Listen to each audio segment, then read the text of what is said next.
രാമ രാമ രാമ രാമ ലോകാഭിരാമ ഭൂമി ബാലശ്രേഷ്ഠ ഭാരതം ശ്രേഷ്ഠ ഭാരതം. നമസ്കാരം, എല്ലാ മാന്യ പ്രേക്ഷകർക്കും ശ്രേഷ്ഠ ഭാരതം റിയാലിറ്റി ഷോയിലേക്ക് സ്വാഗതം. മത്സരങ്ങൾ ആരംഭിക്കുന്നു. ആദ്യം പ്രശ്നോത്തരി മത്സരമാണ്. പ്രശ്നോത്തരി മത്സരത്തിൽ പങ്കെടുക്കാനെത്തിയത് ഇന്നലത്തെ അതേ സ്കൂളുകൾ തന്നെയാണ്. ടീം എ അമൃത വിദ്യാലയം ഹരിപ്പാട്, ടീം ബി ചിന്മയ വിദ്യാലയം ആറ്റുകാൽ. ആദ്യ ചോദ്യം ടീം എയോടാണ്. ചോദ്യം ഇതാണ്: ശ്രീരാമ കാര്യാർത്ഥം ലങ്കയിലേക്ക് പുറപ്പെട്ട വാനര സൈന്യത്തിന്റെ സൈനാധിപൻ ആരായിരുന്നു? A Neelan, B Angadan, C Hanuman, D Sugreevan. Your time starts now. Option A Neelan. Option A Neelan lock ചെയ്തു. ഉറപ്പാണോ? അതെ, നമുക്ക് നോക്കാം. ടീം എ പറഞ്ഞ ഉത്തരം ശരിയാണ്. ടീം എക്ക് 2 മാർക്ക്. അടുത്ത ചോദ്യം ടീം ബിയോടാണ്. ചോദ്യം ഇതാണ്: കടൽക്കര നിറഞ്ഞു നിന്ന സുഗ്രീവ സൈന്യത്തെ കണ്ടിട്ട് രാവണനോട് വിവരം പറയുന്ന ചാരൻ ആര്? A Suptaghnan, B Rashmiketu, C Shardulan, D Dhumrakshan. Your time starts now.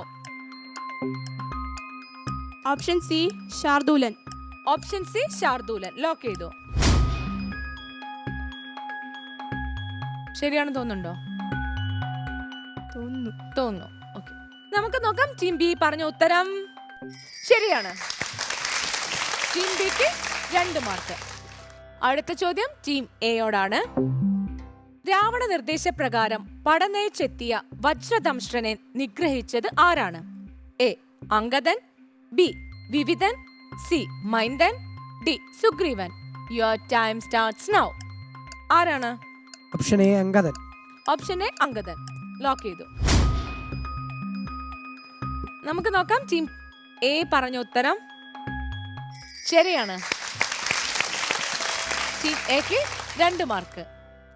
അടുത്ത ചോദ്യം team ബിയോടാണ്.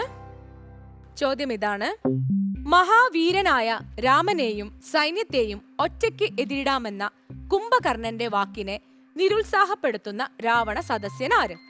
A Mahodaran, B Mahaparshwan, C Rabhasan, D Dijihvan. Your time starts now. B Mahaparshwan. B Mahaparshwan lock ചെയ്തു. മോളുടെ മനസ്സിലോ അതന്നെ പറയണമെന്നായിരുന്നോ? അതന്നെയായിരുന്നു. ഓക്കെ, ശരി, നമുക്ക് നോക്കാം. ടീം ബി പറഞ്ഞ ഉത്തരം തെറ്റാണ്.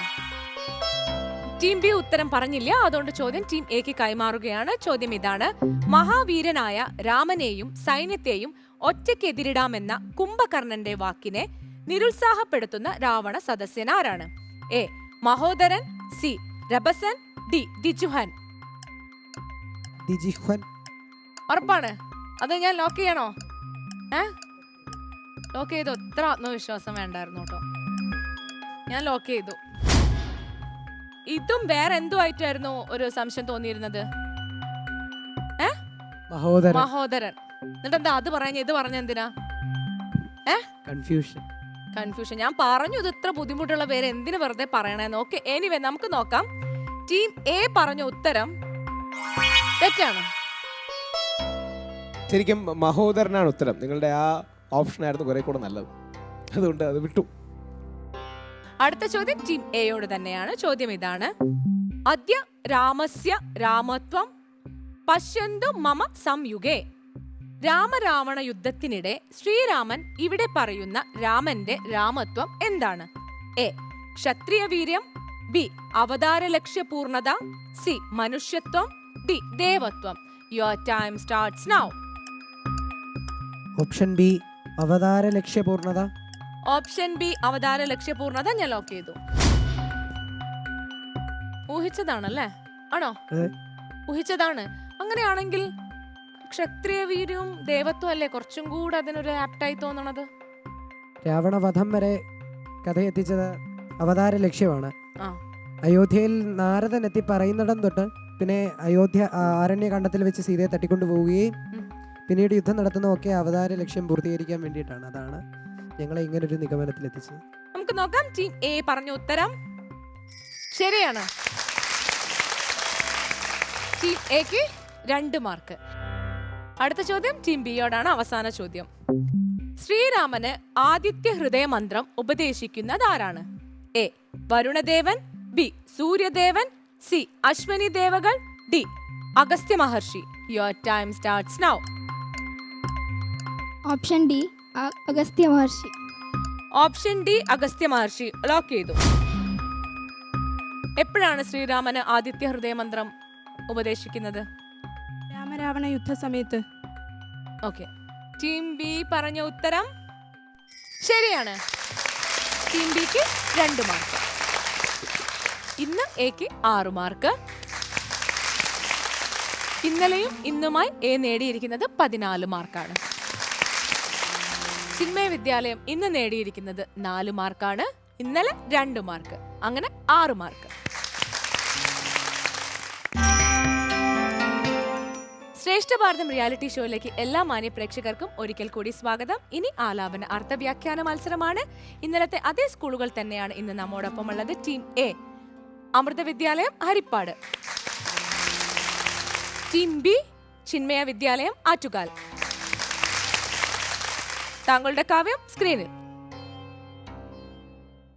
മക്കളും തമ്പിമാരും മരുമക്കളും മക്കളുടെ നല്ല മക്കളും ഭൃത്യരും ഒക്കെ മരിച്ചു നീ ജീവിച്ചിരുന്നിട്ടു ദുഃഖമൊഴിഞ്ഞെന്തൊരു ഫലമുള്ളതും എന്തു രാജ്യം കൊണ്ടും പിന്നെയൊരു ഫലം എന്തു ഫലം തവ ജാനകിയെ കൊണ്ടും ഹന്ത ജഡാത്മകമായ ദേഹം കൊണ്ടുമെന്തു ഫലം തവ ചിന്തിച്ചു കാൺകിടോ. അടിപൊളി. ഇത് രാമായണത്തിലെ വളരെ പ്രധാനപ്പെട്ട ഭാഗങ്ങളിലൊന്നാണ്. ഇന്ദ്രജിത്തിന്റെ മായാപ്രയോഗത്താൽ മോഹാലസ്യപ്പെട്ട് ലക്ഷ്മണനും മറ്റ് വാനരാദികളും വീണു പോകുമ്പോൾ ശ്രീരാമാദികൾ മൃതസഞ്ജീവനി ഔഷധം കൊണ്ടുവരുവാനായി ഹനുമാനെ അയക്കുന്ന ഭാഗമാണിത്. അയക്കുമ്പോൾ രാവണൻ ഈ വാർത്തയെ എങ്ങനെയോ അറിയും.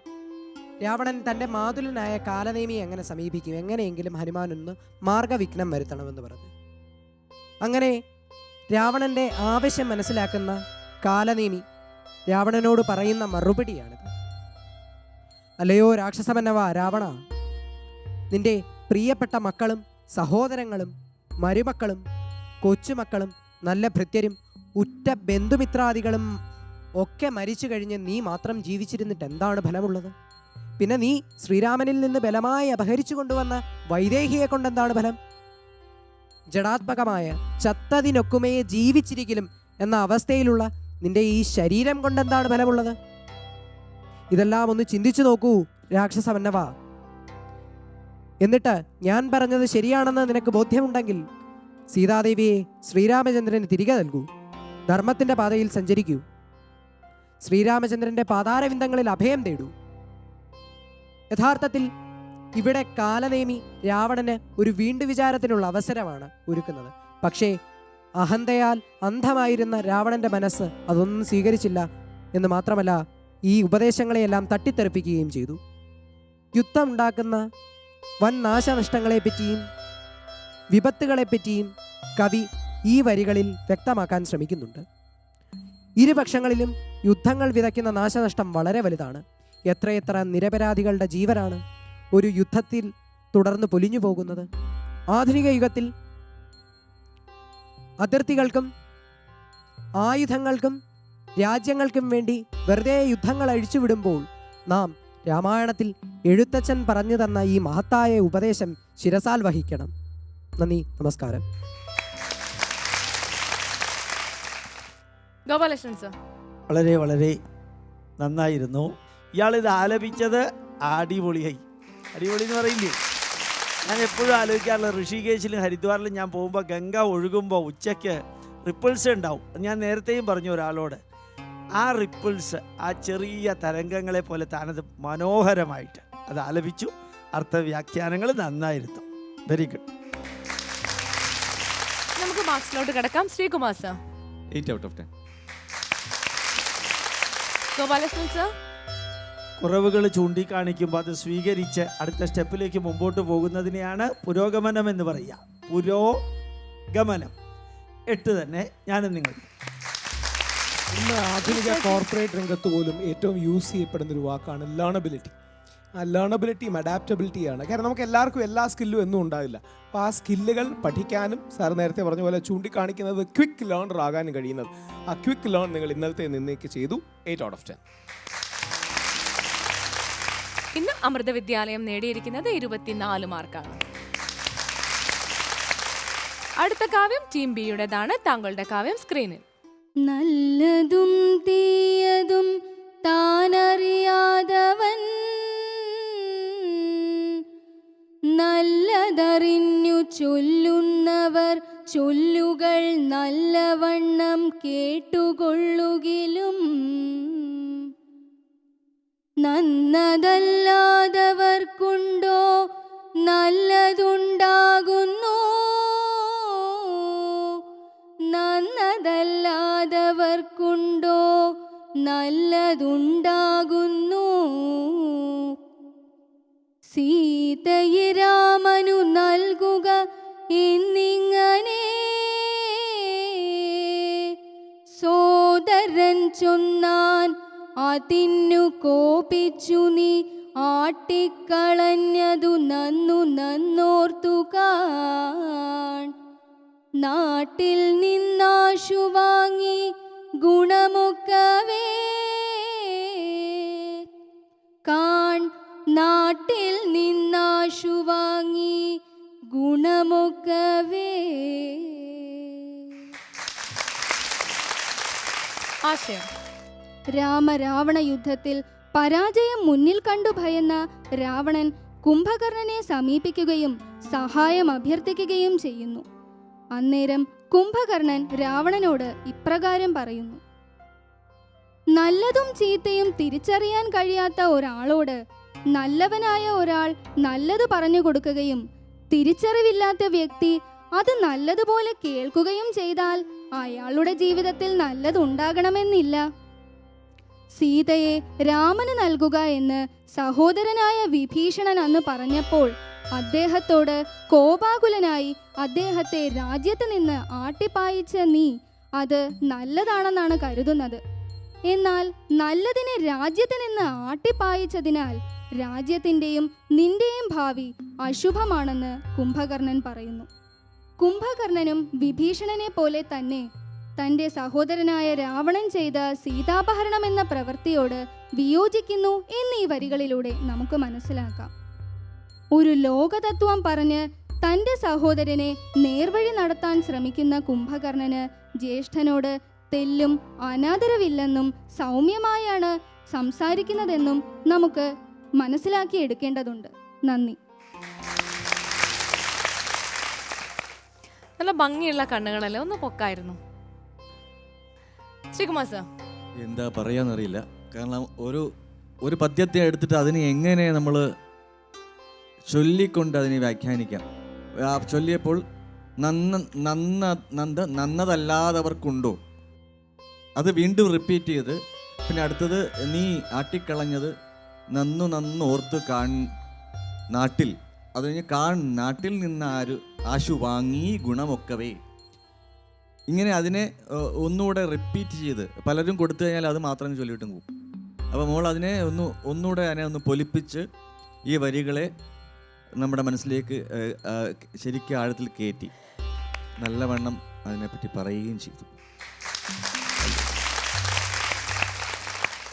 ഓക്കെ, നമുക്ക് മാർക്സിലോട്ട് കിടക്കാം. Sreekumar sir. 9 out of 10. Gopalakrishnan sir. ഞാൻ 9 തരുന്നു. വളരെ ഗംഭീരമായിട്ട് 9 തരുന്ന നിർബന്ധ ബുദ്ധിയുള്ള ഞങ്ങൾ പോലും 9 തരിക. ടീം ബി നേടിയിരിക്കുന്നത് 27 മാർക്കാണ്. ടീം എക്ക് ഇന്നലെയും ഇന്നുമായി 45 മാർക്ക്. ടീം ബിക്ക് 51 മാർക്ക്.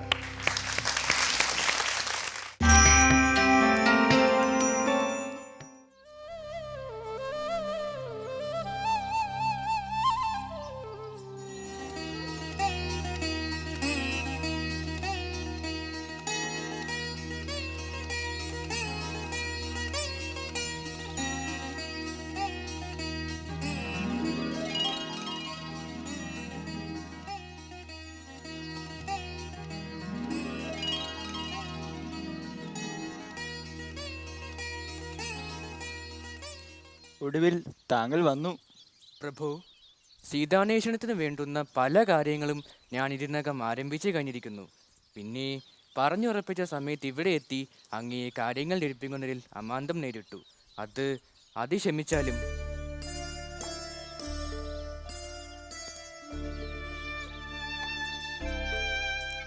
സുഗ്രീവ, എല്ലാ മനുഷ്യർക്കും ലൗകിക ജീവിതത്തിൽ ധർമ്മം അനുഷ്ഠിക്കേണ്ടതുണ്ട്.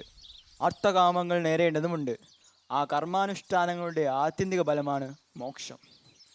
ധർമ്മത്തെയും അർത്ഥത്തെയും വേർതിരിച്ച് ഭജിക്കുന്നവരാണ് യഥാർത്ഥ രാജാക്കന്മാർ. അതൊരു നിരന്തര സാധനയാണ്. അത് മറന്ന് കാമഭോഗങ്ങളിൽ മുഴുകുന്നവൻ മരക്കൊമ്പിൽ കിടന്നുറങ്ങുന്ന മനുഷ്യന് തുല്യനാണ്. താഴെ വീഴുമ്പോഴേ അതിൻ്റെ അപകടമറിയൂ.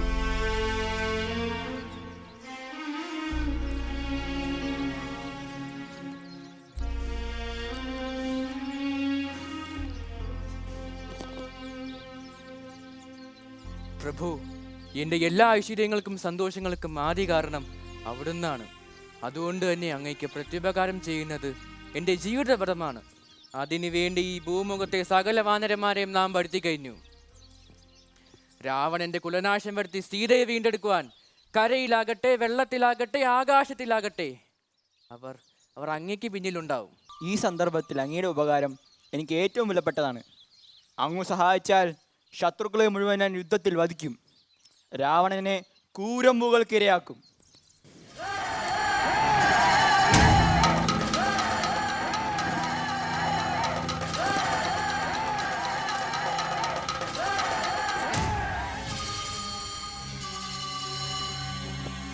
രാമചന്ദ്രപ്രഭു, കണ്ടാലും കോടാനുകോടികളായ വാനരവീരന്മാർ ഇവർ നാളെ ദിക്കും സഞ്ചരിച്ച് സീതാദേവിയെ കണ്ടെത്തും.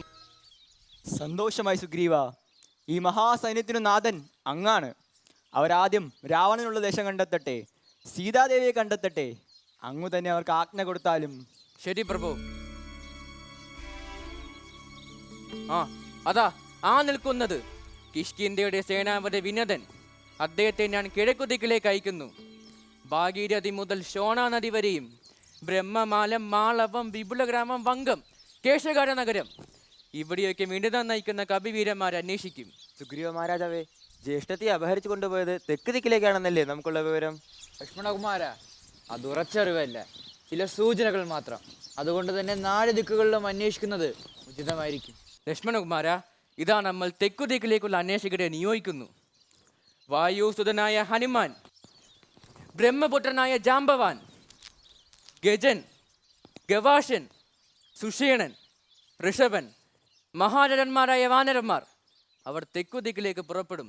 യുവരാജാവ് അംഗദൻ അവരെ നയിക്കും. ആജ്ഞ സ്വീകരിക്കുന്നു മഹാരാജൻ. ഗോദാവരി തീരം വരെ ആന്ധ്രദേശത്തും പുണ്ട്രദേശത്തും ചോള, പാണ്ഡ്യ, കേരള ദേശങ്ങളിലും അന്വേഷിക്കണം.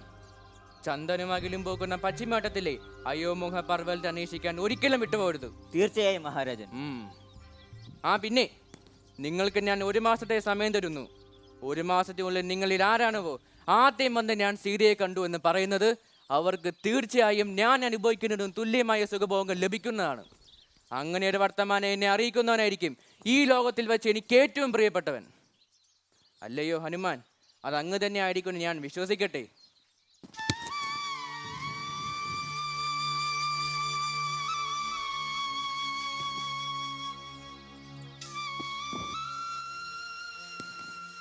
മഹാരാജൻ, ഈ തെക്കു ദിക്കിലാണ് സീതാദേവിയെ കണ്ടെത്തുന്നതെങ്കിൽ അതിൻ്റെ ഖ്യാതി ഈ ഹനുമാനല്ല, സംഘത്തെ നയിക്കുന്ന യുവരാജ അംഗദനാണ് അത് ചെല്ലേണ്ടത്?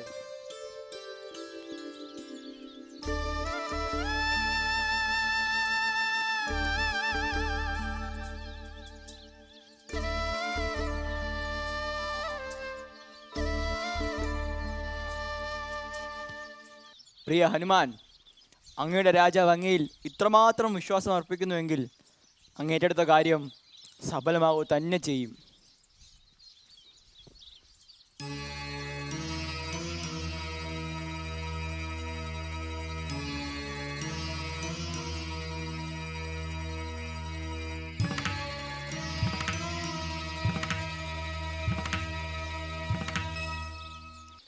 അതുകൊണ്ടിതാ ഈ മുദ്രമോതിരം കയ്യിൽ കരുതുക.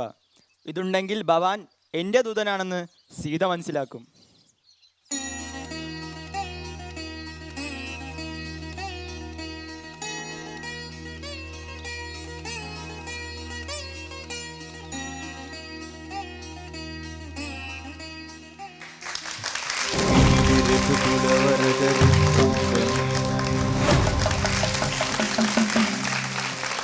നമുക്ക് പരിചയപ്പെടാം. പേര് പറ മോനെ. ജിഷ്ണു.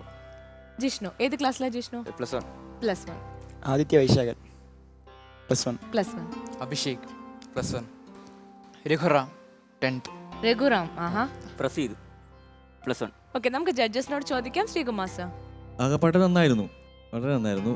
തുടക്കം ഒരു ലാഗ് ഒഴിവാക്കിയാൽ പിന്നെ ഇടയ്ക്ക് ഓരോ ഇപ്പോൾ രാമനൊക്കെ ഓരോ ഡയലോഗ് പറഞ്ഞു കഴിഞ്ഞിട്ട് ഒരു റിയാക്ഷന് ഹനുമാൻ്റെ മുഖത്തോ അല്ലെങ്കിൽ ലക്ഷ്മണൻ്റെ മുഖത്തോ ഒക്കെ ഇങ്ങനെ നോക്കുന്ന അതിന് ചെറിയൊരു യാന്ത്രികത അനുഭവപ്പെട്ടു. പിന്നെ പിന്നെ ഉച്ചാരണം, അതിലത്തെ അവസാനത്തെ പലതുണ്ട്. എന്താ ധർമാർത്ഥ, അതിനൊക്കെ ധർമാർത്ഥ എന്ന് പറയും. അതിനൊന്ന് ശ്രദ്ധിച്ചാൽ കൊള്ളാം. ഭവാൻ, ഇതാ ഈ മുദ്രാമോതിരം കയ്യിൽ കരുതുക, ഇതുണ്ടെങ്കിൽ ഭവാൻ. ആ ഭവാൻ നമുക്ക് ആ ഹരാക്ഷരങ്ങളൊക്കെ തന്നെ ഒന്നുകൂടെ ഒന്ന് നമുക്ക് ധ്വനിക്കണം. അങ്ങനെ ഒന്നുകൂടെ ഒന്ന് ശ്രമിക്കണം. പക്ഷെ നല്ലൊരു അറ്റംപ്റ്റ് ആയിരുന്നു, വളരെ നല്ല. ഹനുമാൻ്റെയൊക്കെ നല്ലൊരു ഫീൽ, അതിൻ്റെ ബാക്ക്ഗ്രൗണ്ടിൽ വന്നിട്ടുള്ള ആ ഒരു മ്യൂസിക്കും എല്ലാം കൂടെ ചേർന്നപ്പം ഹനുമാനാണ് ഇതിന് എന്താണ് യുക്തനായിട്ടുള്ള ആള് എന്ന് സുഗ്രീവൻ പറഞ്ഞ ആ ഭാഗത്തൊക്കെ നല്ലൊരു ഇമോഷനൊക്കെ ഉണ്ടായിരുന്നു. നല്ല രസമായിരുന്നു. All the best. ഹനുമാൻ്റെയും സുഗ്രീവൻ്റെയും അംഗദൻ്റെയും റോളും മുഖഭാവങ്ങളും വളരെ വളരെ സൂപ്പറായിരുന്നു. രാമൻ്റെയും ലക്ഷ്മണൻ്റെയും ഏതെങ്കിലും വിധത്തിൽ കുറവാണെന്നുള്ളതല്ല, എന്നാലും കുറേ കൂടി അവരോട് തുല്യമായിട്ടൊരു വൈബ്രൻ്റ് ആക്കാമായിരുന്നു. ആയില്ല എന്നുള്ളതിന് ജസ്റ്റിഫിക്കേഷൻ ഉണ്ട്. 10-13 വർഷത്തെ യാത്രയല്ലേ, അതിൻ്റേതായിട്ടുള്ള ക്ഷീണമുണ്ട് എന്ന് വേണമെങ്കിൽ രാമായണം വായിക്കുന്നവർക്ക് ജസ്റ്റിഫൈ ചെയ്യാം. ശരി, നിങ്ങൾ നന്നായിരുന്നു. പക്ഷേ ഓവറോൾ നോക്കണ്ടേ, ഇപ്പം ഹനുമാൻ്റെ പെർഫോമൻസിലൊരു ഗുണം സട്ടിലായി നോക്കിയാൽ തന്നെ അതിനൊരു എനർജിയും ഒരു വൈബ്രൻസും ഉണ്ട്. ബാക്കി എല്ലാവരുടെയും നല്ലായിരുന്നു. 2 സ്ഥലങ്ങളിൽ ഉച്ചാരണം ഒന്ന് നോക്കണമെന്ന് എനിക്ക് തോന്നുന്നുണ്ടായി. പക്ഷേ ഓവറോൾ നൈസ്. നമുക്ക് മാർക്സിലോട്ട് പോകാം. ശ്രീകുമാർ സർ. 15 മാർക്കാണ് out of 15. Gopalakrishnan sir. 15 mark. Ishwarji. 15 out of 10. നിങ്ങൾ നേടിയിരിക്കുന്നത് 45 മാർക്കാണ്. ചിന്മയ വിദ്യാലയം ആറ്റുകാൽ അവതരിപ്പിച്ച ഈ രാമായണ രൂപകത്തോടെ ഇന്നത്തെ എപ്പിസോഡ് ഇവിടെ പൂർണ്ണമാകുന്നു. നാളെ എലിമിനേഷൻ റൗണ്ടാണ്. നമുക്ക് നാളെ കാണാം. അതുവരേക്കും നമസ്കാരം.